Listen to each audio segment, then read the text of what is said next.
ನಮಸ್ಕಾರ ಸ್ನೇಹಿತರೆ, Kannada jobs corner YouTube ಚಾನೆಲ್ಗೆ ಎಲ್ಲರಿಗೂ ಸ್ವಾಗತ. ಬ್ಯಾಂಕ್ ಆಫ್ ಬರೋಡಾದಿಂದ ವಿವಿಧ ಹುದ್ದೆಗಳ ಒಂದು ನೇಮಕಾತಿ ಪ್ರಾರಂಭವಾಗಿರುವಂಥದ್ದು. ಯಾವ್ಯಾವ ಹುದ್ದೆಗಳಿವೆ, ಎಷ್ಟು ಹುದ್ದೆಗಳು ಖಾಲಿ ಇದೆ, ಏಜ್ ಲಿಮಿಟ್, ಕ್ವಾಲಿಫಿಕೇಷನ್ ಹಾಗೂ ಆಯ್ಕೆ ಪ್ರಕ್ರಿಯೆ ಬಗ್ಗೆ ಈ ಒಂದು ವಿಡಿಯೋದಲ್ಲಿ ಮುಂದೆ ನೋಡ್ತಾ ಹೋಗೋಣ.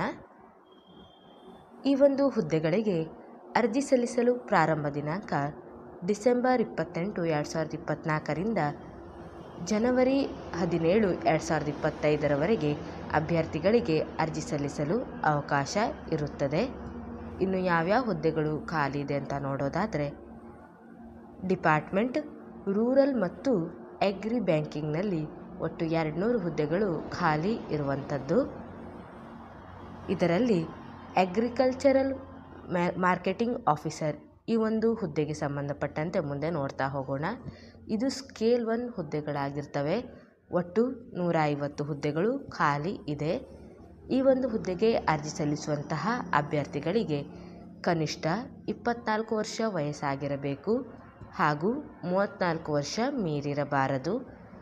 ಈ ಹುದ್ದೆಗೆ ಸಂಬಂಧಪಟ್ಟಂತೆ ಎಜುಕೇಷನಲ್ ಕ್ವಾಲಿಫಿಕೇಷನ್ ನೋಡೋದಾದರೆ, ಅಭ್ಯರ್ಥಿಗಳು ಪದವಿಯನ್ನು ಪಾಸಾಗಿರಬೇಕು, ಜೊತೆಗೆ 2 ವರ್ಷಗಳ ಸ್ನಾತಕೋತ್ತರ ಪದವಿಯನ್ನು ಪಡೆದುಕೊಂಡಿರಬೇಕಾಗಿರುತ್ತದೆ. ಇನ್ನೂ ಒಂದು ಕ್ವಾಲಿಫಿಕೇಷನನ್ನು ಸಹ ನೀಡಿದ್ದಾರೆ. Diploma in sales or marketing or agri business or rural management or finance. ಇದರಲ್ಲಿ ಯಾವುದಾದರೂ ಒಂದು ವಿಷಯದಲ್ಲಿ ಡಿಪ್ಲೊಮೊವನ್ನು ಪಡೆದಿರುವಂತಹ ಅಭ್ಯರ್ಥಿಗಳು ಸಹ ಅರ್ಜಿಯನ್ನು ಸಲ್ಲಿಸಬಹುದು. ಈ ಹುದ್ದೆಗೆ ಸಂಬಂಧಪಟ್ಟಂತೆ ಎಕ್ಸ್ಪೀರಿಯನ್ಸನ್ನು ನೋಡೋದಾದರೆ, ಅಭ್ಯರ್ಥಿಗಳು 2 ವರ್ಷಗಳ ಒಂದು ಎಕ್ಸ್ಪೀರಿಯನ್ಸ್ ಹೊಂದಿರಬೇಕಾಗಿರುತ್ತದೆ. In sales activities in agri lending for banking or NBFC ಸೆಕ್ಟರ್ನಲ್ಲಿ 2 ವರ್ಷಗಳ ಒಂದು ಎಕ್ಸ್ಪೀರಿಯನ್ಸನ್ನು ಹೊಂದಿರಬೇಕಾಗಿರ್ತದೆ. ಇನ್ನು ಮುಂದೆ ನೋಡೋದಾದರೆ, ಅಗ್ರಿಕಲ್ಚರಲ್ ಮಾರ್ಕೆಟಿಂಗ್ ಮ್ಯಾನೇಜರ್ ಈ ಒಂದು ಹುದ್ದೆಗೆ ಸಂಬಂಧಪಟ್ಟಂತೆ ಇದು ಸ್ಕೇಲ್ 2 ಒಂದು ಗ್ರೇಡ್ ಹುದ್ದೆಗಳಾಗಿರ್ತವೆ ಹಾಗೂ 50 ವೇಕೆನ್ಸಿಗಳು ಇದ್ದಿರುತ್ತವೆ. ಈ ಹುದ್ದೆಗೆ ಅರ್ಜಿ ಸಲ್ಲಿಸಲು ಮಿನಿಮಮ್ 26 ವರ್ಷದ ವಯಸ್ಸಿನ ಎಲ್ಲ ಅಭ್ಯರ್ಥಿಗಳು ಅರ್ಜಿಯನ್ನು ಸಲ್ಲಿಸಬಹುದು. ಮ್ಯಾಕ್ಸಿಮಮ್ 36 ವರ್ಷದವರೆಗೆ ಇರುತ್ತದೆ. ಈ ಹುದ್ದೆಗೆ ಅರ್ಜಿ ಸಲ್ಲಿಸುವಂಥ ಅಭ್ಯರ್ಥಿಗಳು ಪದವಿಯನ್ನು ಪಾಸಾಗಿರಬೇಕು, ಜೊತೆಗೆ 2 ವರ್ಷಗಳ ಸ್ನಾತಕೋತ್ತರ ಪದವಿಯನ್ನು ಸಹ ಪಡೆದುಕೊಂಡಿರಬೇಕಾಗಿರುತ್ತದೆ, ಅಥವಾ diploma in sales or marketing or agri business or rural management or finance. ಇದರಲ್ಲಿ ಯಾವುದಾದರೂ ಒಂದು ವಿಷಯದಲ್ಲಿ ಡಿಪ್ಲೊಮೊವನ್ನು ಪಡೆದಿರುವವರು ಸಹ ಅರ್ಜಿಯನ್ನು ಸಲ್ಲಿಸಬಹುದು. ಹಾಗೆಯೇ ಈ ಒಂದು ಹುದ್ದೆಗೆ ಸಂಬಂಧಪಟ್ಟಂತೆ 4 ವರ್ಷಗಳ ಒಂದು ಎಕ್ಸ್ಪೀರಿಯನ್ಸ್ ಹೊಂದಿರಬೇಕಾಗಿರುತ್ತದೆ. In sales activities in agri lending for banking or NBFC ಸೆಕ್ಟರ್ನಲ್ಲಿ ಎಕ್ಸ್ಪೀರಿಯನ್ಸನ್ನು ಅಭ್ಯರ್ಥಿಗಳು ಹೊಂದಿರಬೇಕಾಗಿರ್ತದೆ. ಹಾಗೂ ಇನ್ನು ಮುಂದಿನದನ್ನು ನೋಡೋದಾದರೆ, ಡಿಪಾರ್ಟ್ಮೆಂಟ್ ರಿಟೇಲ್ ಲಯಬಿಲಿಟೀಸ್ ಇದರಲ್ಲಿ ಒಟ್ಟು 450 ಹುದ್ದೆಗಳು ಖಾಲಿ ಇರುವಂಥದ್ದು. ಮ್ಯಾನೇಜರ್ ಸೇಲ್ಸ್ ಈ ಒಂದು ಡಿಪಾರ್ಟ್ಮೆಂಟಿಗೆ ಸಂಬಂಧಪಟ್ಟಂತೆ 450 ಹುದ್ದೆಗಳು ಖಾಲಿ ಇದೆ. ಇವು ಸ್ಕೇಲ್ 2 ಹುದ್ದೆಗಳಾಗಿರ್ತವೆ. ಅಭ್ಯರ್ಥಿಗಳು ಮಿನಿಮಮ್ 24 ವರ್ಷ ವಯಸ್ಸಾಗಿರಬೇಕು, ಮ್ಯಾಕ್ಸಿಮಮ್ 34 ವರ್ಷ ಮೀರಿರಬಾರದು. ಯಾವುದಾದರೂ ಪದವಿ ಪಡೆದಿರುವಂಥ ಅಭ್ಯರ್ಥಿಗಳು ಈ ಹುದ್ದೆಗಳಿಗೆ ಅರ್ಜಿಯನ್ನು ಸಲ್ಲಿಸಬಹುದು. ಹಾಗೂ MBA or PGDM in marketing or sales or banking ಇದರಲ್ಲಿ ಈ ಕೋರ್ಸನ್ನು ಮುಗಿಸಿರುವಂಥ ಅಭ್ಯರ್ಥಿಗಳಿಗೆ ಹೆಚ್ಚಿನ ಒಂದು ಆದ್ಯತೆಯನ್ನು ನೀಡಲಾಗುತ್ತದೆ. ಹಾಗೂ 3 ವರ್ಷಗಳ ಒಂದು ಎಕ್ಸ್ಪೀರಿಯನ್ಸನ್ನು ಹೊಂದಿರಬೇಕಾಗಿರುತ್ತದೆ. In marketing and sales in banking and finance ಇನ್ಸ್ಟಿಟ್ಯೂಷನಲ್ಲಿ 3 ವರ್ಷಗಳ ಒಂದು ಸೇವಾ ಅನುಭವವನ್ನು ಹೊಂದಿರಬೇಕು. ಹಾಗೆಯೇ ಡಿಪಾರ್ಟ್ಮೆಂಟ್ MSME ಬ್ಯಾಂಕಿಂಗ್ನಲ್ಲಿ ಒಟ್ಟು 341 ಹುದ್ದೆಗಳು ಖಾಲಿ ಇರುವಂಥದ್ದು. ಮ್ಯಾನೇಜರ್ ಕ್ರೆಡಿಟ್ ಅನಾಲಿಸ್ಟ್ ಇವು ಸ್ಕೇಲ್ 2 ಹುದ್ದೆಗಳಾಗಿರ್ತವೆ. ಒಟ್ಟು 78 ಹುದ್ದೆಗಳು ಖಾಲಿ ಇರುವಂಥದ್ದು. ಈ ಹುದ್ದೆಗಳಿಗೆ ಮಿನಿಮಮ್ 24 ವರ್ಷ ವಯಸ್ಸಾಗಿರಬೇಕು ಹಾಗೂ ಮ್ಯಾಕ್ಸಿಮಮ್ 34 ಇಯರ್ಸ್ ಆಗಿರಬೇಕಾಗಿರುತ್ತದೆ. ಈ ಒಂದು ಹುದ್ದೆಗೆ ಸಂಬಂಧಪಟ್ಟಂತೆ ಎಜುಕೇಷನಲ್ ಕ್ವಾಲಿಫಿಕೇಷನನ್ನು ನೋಡೋದಾದರೆ, ಗ್ರ್ಯಾಜುಯೇಷನ್ ಇನ್ ಎನಿ ಡಿಸಿಪ್ಲಿನ್ ಅಂದರೆ ಯಾವುದಾದರೂ ವಿಷಯದಲ್ಲಿ ಪದವಿಯನ್ನು ಪಡೆದುಕೊಂಡಿರಬೇಕು, ಜೊತೆಗೆ CA, CFA, CMA or 2 years full time MBA or PGDM in finance. ಈ ಒಂದು ಕೋರ್ಸನ್ನು ಮಾಡಿರುವಂಥವರಿಗೆ ಹೆಚ್ಚಿನ ಒಂದು ಆದ್ಯತೆಯನ್ನು ನೀಡಲಾಗುತ್ತದೆ. ಈ ಒಂದು ಹುದ್ದೆಗೆ 3 ವರ್ಷಗಳ ಒಂದು ಎಕ್ಸ್ಪೀರಿಯನ್ಸನ್ನು ಹೊಂದಿರಬೇಕಾಗಿರುತ್ತದೆ.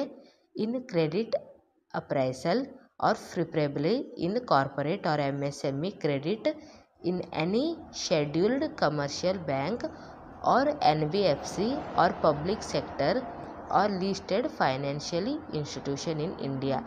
ಈ ಒಂದು ಬ್ಯಾಂಕಿಂಗ್ನಲ್ಲಿ ಒಂದು ಸರ್ವಿಸನ್ನು ಮಾಡಿರಬೇಕಾಗುತ್ತದೆ 3 ವರ್ಷಗಳ ಕಾಲ, ಅಥವಾ ಇನ್ನೂ ಒಂದು ಎಕ್ಸ್ಪೀರಿಯನ್ಸನ್ನು ಸಹ ನೀಡಿದ್ದಾರೆ. ಕನಿಷ್ಠ 3 ವರ್ಷಗಳ ಒಂದು ಎಕ್ಸ್ಪೀರಿಯನ್ಸನ್ನು ಹೊಂದಿರಬೇಕು.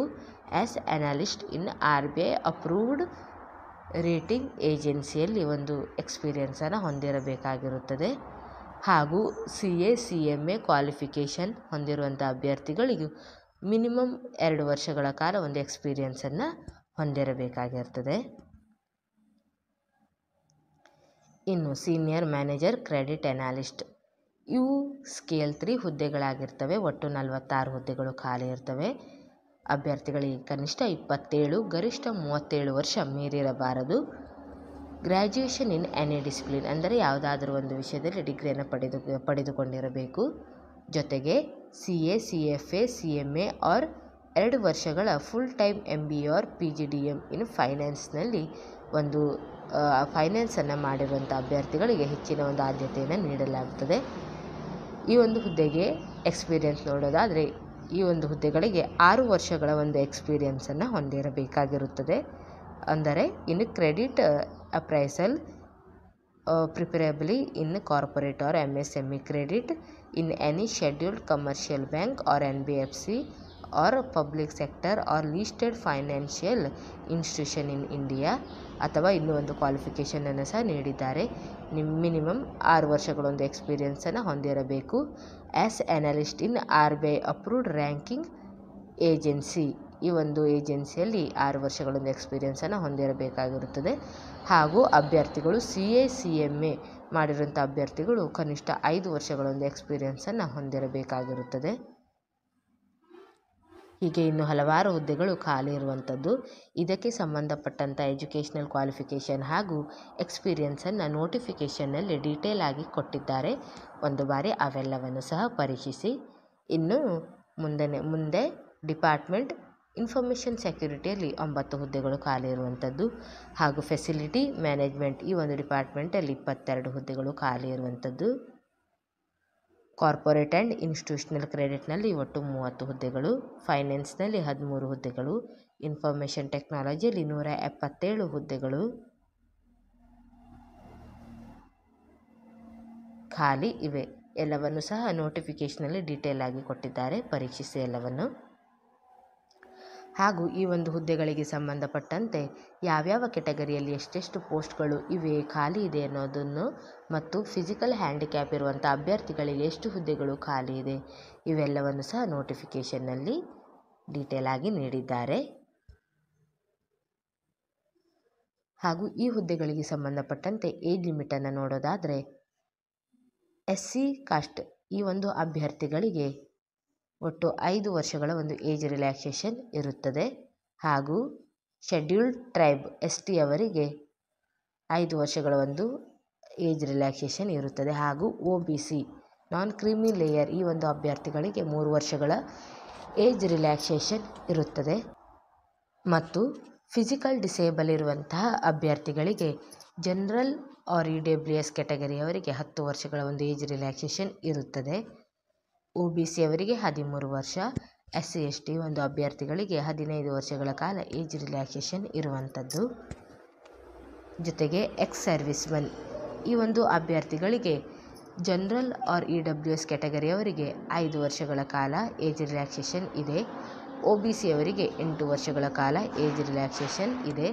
ಹಾಗೂ SC ST ಅಭ್ಯರ್ಥಿಗಳಿಗೆ 10 ವರ್ಷಗಳ ಕಾಲ ಏಜ್ ರಿಲ್ಯಾಕ್ಸೇಷನ್ ಇರುವಂಥದ್ದು. ಮತ್ತು ಪರ್ಸನ್ಸ್ ಅಫೆಕ್ಟೆಡ್ ಬೈ 1984 ರಿಯಾಟ್ಸ್ನಲ್ಲಿ ಈ ಒಂದು ಅಭ್ಯರ್ಥಿಗಳಿಗೆ 5 ವರ್ಷಗಳ ಕಾಲ ಏಜ್ ರಿಲ್ಯಾಕ್ಸೇಷನ್ ಇದೆ. ಈ ಹುದ್ದೆಗೆ ಸಂಬಂಧಪಟ್ಟಂತೆ ಅಪ್ಲಿಕೇಶನ್ ಫೀಸ್ ಎಷ್ಟಿರುತ್ತೆ ಅಂತ ನೋಡೋದಾದರೆ ಅಭ್ಯರ್ಥಿಗಳಿಗೆ 600 ರೂಪಾಯಿಗಳು ಅಪ್ಲಿಕೇಶನ್ ಫೀಸ್ ಇರುತ್ತದೆ. ಜೊತೆಗೆ GST ಹಾಗೂ ಇನ್ನಿತರ ಚಾರ್ಜಸ್ಗಳು ಇರುತ್ತದೆ. ಇವು ಜನರಲ್, EWS ಮತ್ತು OBC ಕ್ಯಾಟಗರಿಯ ಒಂದು ಅಭ್ಯರ್ಥಿಗಳಿಗೆ 600 ರೂಪಾಯಿಗಳು ಇರುತ್ತದೆ. ಹಾಗೂ SC ST ಫಿಸಿಕಲ್ ಡಿಸೇಬಲ್ ಇರುವಂಥ ಅಭ್ಯರ್ಥಿಗಳಿಗೆ ಮತ್ತು ಮಹಿಳಾ ಅಭ್ಯರ್ಥಿಗಳಿಗೆ 100 ರೂಪಾಯಿಗಳ ಒಂದು ಅಪ್ಲಿಕೇಶನ್ ಫೀಸ್ ಇರುವಂಥದ್ದು. ಜೊತೆಗೆ GST ಹಾಗೂ ಇನ್ನಿತರ ಒಂದು ಚಾರ್ಜಸ್ಗಳು ಇರುತ್ತದೆ. ಈ ಹುದ್ದೆಗೆ ಸಂಬಂಧಪಟ್ಟಂತೆ ಸ್ಯಾಲರಿ ಎಷ್ಟಿರುತ್ತೆ ಅಂತ ನೋಡೋದಾದರೆ JMG ಸ್ಕೇಲ್ 1 ಈ ಒಂದು ಹುದ್ದೆಗಳಿಗೆ 48,480ರಿಂದ 85,920ರವರೆಗೆ ಸ್ಯಾಲರಿ ಇರುತ್ತದೆ. ಹಾಗೂ MMG ಸ್ಕೇಲ್ 2 ಈ ಒಂದು ಹುದ್ದೆಗಳಿಗೆ 64,820ರಿಂದ 93,960ರವರೆಗೆ ಸ್ಯಾಲರಿ ಇರುತ್ತದೆ. MMG ಸ್ಕೇಲ್ 3 ಈ ಒಂದು ಹುದ್ದೆಗಳಿಗೆ 85,920ರಿಂದ 1,05,280ರವರೆಗೆ ಸ್ಯಾಲರಿ ಇರುತ್ತದೆ. ಹಾಗೂ SMG ಸ್ಕೇಲ್ 4 ಈ ಒಂದು ಹುದ್ದೆಗಳಿಗೆ 1,02,300ರಿಂದ 1,20,940ರವರೆಗೆ ಇರುತ್ತದೆ. SMG ಸ್ಕೇಲ್ 5 ಈ ಒಂದು ಹುದ್ದೆಗೆ 1,20,940ರಿಂದ 1,35,020ರವರೆಗೆ ಸ್ಯಾಲರಿ ಇರುತ್ತದೆ. ಹಾಗೂ ಆಯ್ಕೆಯಾದಂಥ ಅಭ್ಯರ್ಥಿಗಳಿಗೆ ಪ್ರೊಬೇಷನರಿ ಪೀರಿಯಡ್ 1 ವರ್ಷ ಇರುತ್ತದೆ. ಅಂದರೆ 12 ಮಂತ್ ಪ್ರೊಬೇಷನರಿ ಪೀರಿಯಡ್ ಇರುತ್ತದೆ. ಹಾಗೂ ಈ ಹುದ್ದೆಗೆ ಸಂಬಂಧಪಟ್ಟಂತೆ ಸೆಲೆಕ್ಷನ್ ಪ್ರೋಸೆಸ್ ಹೇಗಿರುತ್ತೆ ಅಂತ ನೋಡೋದಾದರೆ ಅಭ್ಯರ್ಥಿಗಳಿಗೆ ಆನ್ಲೈನ್ ಟೆಸ್ಟ್ ಇರುತ್ತದೆ. ಹಾಗೂ ಗ್ರೂಪ್ ಡಿಸ್ಕಷನ್, ಇಂಟರ್ವ್ಯೂ ಇವು ಸಹ ಇರುತ್ತದೆ. ಆನ್ಲೈನ್ ಟೆಸ್ಟ್ ಬಗ್ಗೆ ನೋಡೋಣ. 4 ಸೆಕ್ಷನ್ಗಳು ಆನ್ಲೈನ್ ಟೆಸ್ಟ್ನಲ್ಲಿ ಇರುತ್ತವೆ. Reasoning, English language, quantitative aptitude, professional knowledge. ಈ ಒಂದು ವಿಷಯಕ್ಕೆ ಸಂಬಂಧಪಟ್ಟಂತೆ ಕ್ವಶನ್ಸ್ಗಳನ್ನು ಕೇಳಲಾಗುತ್ತದೆ. ಒಟ್ಟು 225 ಅಂಕಗಳು ಇರುತ್ತವೆ ಹಾಗೂ 150 ಕ್ವಶನ್ಸ್ಗಳು ಇರುತ್ತದೆ.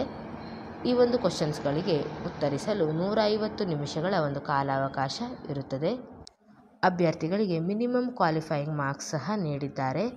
ಜನರಲ್ ಮತ್ತು EWS ಕ್ಯಾಟಗರಿಯ ಒಂದು ಅಭ್ಯರ್ಥಿಗಳಿಗೆ 40% ಮಿನಿಮಮ್ ಕ್ವಾಲಿಫೈಯಿಂಗ್ ಮಾರ್ಕ್ಸ್ ಇರುತ್ತದೆ. ಹಾಗೂ ರಿಸರ್ವ್ ಕ್ಯಾಟಗರಿ SC ST ಇನ್ನಿತರ ಒಂದು ಕ್ಯಾಟಗರಿ 1 ಇನ್ನಿತರ ಒಂದು ಅಭ್ಯರ್ಥಿಗಳಿಗೆ 35% ಮಿನಿಮಮ್ ಕ್ವಾಲಿಫೈಯಿಂಗ್ ಮಾರ್ಕ್ಸ್ ಇರುತ್ತದೆ. ಎಕ್ಸಾಮ್ ಸೆಂಟ್ರನ್ನು ಎಲ್ಲಿ ನೀಡಿದ್ದಾರೆ ಅನ್ನೋದನ್ನು ನೋಡೋದಾದರೆ ಅಭ್ಯರ್ಥಿಗಳಿಗೆ ಕರ್ನಾಟಕದಲ್ಲಿ ಬೆಂಗಳೂರಿನಲ್ಲಿ ಎಕ್ಸಾಮ್ ಸೆಂಟ್ರನ್ನು ಸಹ ನೀಡಿದ್ದಾರೆ. ಬೇರೆಲ್ಲೂ ನೀಡಲಾಗಿಲ್ಲ. ಎಕ್ಸಾಮ್ನಲ್ಲಿ ಬಯೋಮೆಟ್ರಿಕ್ ಡಾಟಾವನ್ನು ಒಂದು ಕ್ಯಾಪ್ಚರಿಂಗ್ ಆ್ಯಂಡ್ ವೆರಿಫಿಕೇಷನನ್ನು ಸಹ ಮಾಡಲಾಗುತ್ತದೆ. ಹಾಗೂ ನಮ್ಮ ಇತರ ಅಂದರೆ Aadhaar card, passport, voter ID ಇನ್ನಿತರ ಯಾವುದಾದ್ರೂ ಡಾಕ್ಯುಮೆಂಟನ್ನು ಒರಿಜಿನಲ್ ಡಾಕ್ಯುಮೆಂಟನ್ನು ನಾವು ತೆಗೆದುಕೊಂಡು ಹೋಗಬೇಕಾಗಿರುತ್ತದೆ. ಅಭ್ಯರ್ಥಿಗಳಿಗೆ ಆನ್ಲೈನ್ ಮುಖಾಂತರ ಅರ್ಜಿ ಸಲ್ಲಿಸುವಂಥ ಒಂದು ವೆಬ್ಸೈಟನ್ನು ಸಹ ನೀಡಿದ್ದಾರೆ. www.bankofbaroda.co.in ಈ ಒಂದು ವೆಬ್ಸೈಟ್ ಮುಖಾಂತರ ಅಭ್ಯರ್ಥಿಗಳು ಅರ್ಜಿಯನ್ನು ಸಲ್ಲಿಸಬಹುದಾಗಿರುತ್ತದೆ. ಅಭ್ಯರ್ಥಿಗಳು ಆನ್ಲೈನ್ನಲ್ಲಿ ಫೋಟೋ, ಸಿಗ್ನೇಚರ್ ಹಾಗೂ ಇನ್ನಿತರ ಡಾಕ್ಯುಮೆಂಟ್ಗಳನ್ನು ಅಪ್ಲೋಡ್ ಮಾಡುವ ಕುರಿತು ಸಹ ನೋಟಿಫಿಕೇಷನಲ್ಲಿ ಮಾಹಿತಿಯನ್ನು ನೀಡಿದ್ದಾರೆ. ನಾವು ಅಪ್ಲೋಡ್ ಮಾಡುವ ಫೋಟೋಗ್ರಾಫಿನ ಸೈಜ್ 20 to 50 KB ಒಳಗಡೆ ಇರಬೇಕು. ಹಾಗೂ ಸಿಗ್ನೇಚರ್ 10 to 20 KB ಒಳಗಡೆ ಇರಬೇಕಾಗಿರುತ್ತದೆ. ಜೊತೆಗೆ ನಾವು ಅಪ್ಲೋಡ್ ಮಾಡುವಂತಹ ಎಲ್ಲ ಒಂದು ಡಾಕ್ಯುಮೆಂಟ್ಗಳು 200 DPI ಈ ಒಂದು ರಿಸಲ್ಯೂಷನ್ನಲ್ಲಿ ಇರಬೇಕಾಗಿರುತ್ತದೆ. ಇವಿಷ್ಟು ಈ ಒಂದು ಹುದ್ದೆಗೆ ಸಂಬಂಧಪಟ್ಟಂಥ ಮಾಹಿತಿಯಾಗಿರುತ್ತದೆ. ಏನಾದರೂ ಡೌಟ್ಸ್ ಇದ್ದರೆ ಕಮೆಂಟ್ ಬಾಕ್ಸಿನಲ್ಲಿ ಕಮೆಂಟ್ ಮಾಡಿ. ಇನ್ನೂ ಹೆಚ್ಚಿನ ಮಾಹಿತಿಗಾಗಿ ನಮ್ಮ ಚಾನಲನ್ನು ಸಬ್ಸ್ಕ್ರೈಬ್ ಮಾಡಿ.